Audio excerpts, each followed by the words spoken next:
మనకి ఒక వింత అలవాటుంటుంది.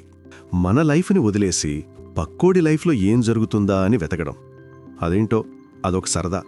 ఎవడేం చేస్తున్నాడు, ఎవడికి ఏం దొరికింది, ఎవడు ఎక్కడికి వెళ్ళాడు, ఎవడి లైఫ్ సెటిల్ అయింది అన్నీ మనకి చాలా ఇంట్రెస్టింగ్గా అనిపిస్తాయి. కానీ ఎప్పుడైనా మనల్ని మనమే అడిగామా, నా లైఫ్ ఎందుకిలా ఉంది అని? అడిగినా మన దగ్గర రెడీగా ఒక సమాధానం ఉంటుంది. అది బ్యాడ్ లక్ అవ్వచ్చు, టైం బాగోలేదు ననొచ్చు, లేదా ప్రతీదీ దేవుడి మీదికి నెట్టేయడం కూడా అవ్వచ్చు. ఇలా మన లైఫ్ బాధ్యతని మనం మన చేతుల్లో పెట్టుకోవడం కన్నా ఎవరో ఒకరిపై వేసేయడం మనకి అలవాటైపోయింది. అసలు మన లైఫ్ అంటే ఏంటి అని ఒకసారి నిజంగా ఆలోచిస్తే, ఉదయం లేవడం, పని చేయడం, బాధ్యతలు మోయడం, సొసైటీ చెప్పిన మాటలకు తల ఊపడం, రాత్రొస్తే తిని పడుకోవడం.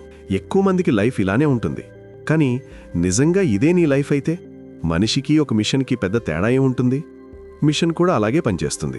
ఇన్స్ట్రక్షన్ ఇస్తే పనిచేస్తుంది, పవర్ అయిపోతే ఆగిపోతుంది. మనిషి ప్రత్యేకత శరీరంలో కాదు, ఆలోచనలో ఉంది, మార్పు చెందే శక్తిలో ఉంది, క్రియేటివిటీలో ఉంది. కానీ ఆ క్రియేటివిటీని వాడుకోకుండా జస్ట్ బ్రతికేసి చివరికిచ్చేస్తే మనిషికి జంతువుకి తేడా ఏముంటుంది? ఇక్కడే నీసే ఏమంటాడంటే, మనిషి జీవితం 3 దశలుగా మారుతుంది. ఇవి వయసుతో సంబంధం లేనివి. ఇవి మన మనసు ఎదుగుదల దశలు. మొదటి దశ ఒంటె దశ. ఎప్పుడైనా ఎడారిలో ఉండే ఒంటెని గమనించారా?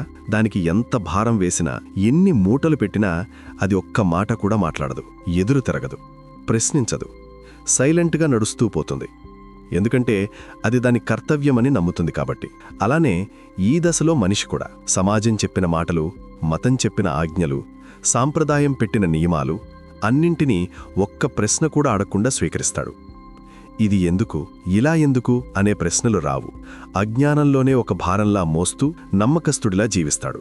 బాధను గొప్పగా భావిస్తాడు, త్యాగాన్ని పవిత్రంగా చూస్తాడు. ఈ దశ మనిషిని బలంగా తయారుచేస్తుంది. డిసిప్లిన్ వస్తుంది, తట్టుకునే శక్తి వస్తుంది. కానీ ఈ దశ మనిషికి స్వేచ్ఛ ఇవ్వదు. చాలామంది ఈ దశలోనే బతుకుతున్నారు, ఇక్కడే ఆగిపోతున్నారు. ఒంటెలుగానే పుట్టి ఒంటెలుగానే చనిపోతున్నారు. ఒంటె మోస్తున్న భారాల వల్ల ఒక దశలో అలసిపోతుంది. అప్పుడది ఒక స్టెప్ ముందుకు తీసుకుని అక్కడ్నుంచే రెండో దశ మొదలవుతుంది. ఈ దశలో మనిషి ప్రశ్నించడం మొదలుపెడతాడు. పాత విలువలకు వేలెత్తి చూపుతాడు, మత ఆజ్ఞలకు ఎదురు నిలబడతాడు, సమాజ నియమాలకు తిరుగుబాటు చేస్తాడు. ఇక్కడ మనిషి కాదు అని చెప్పడం నేర్చుకుంటాడు.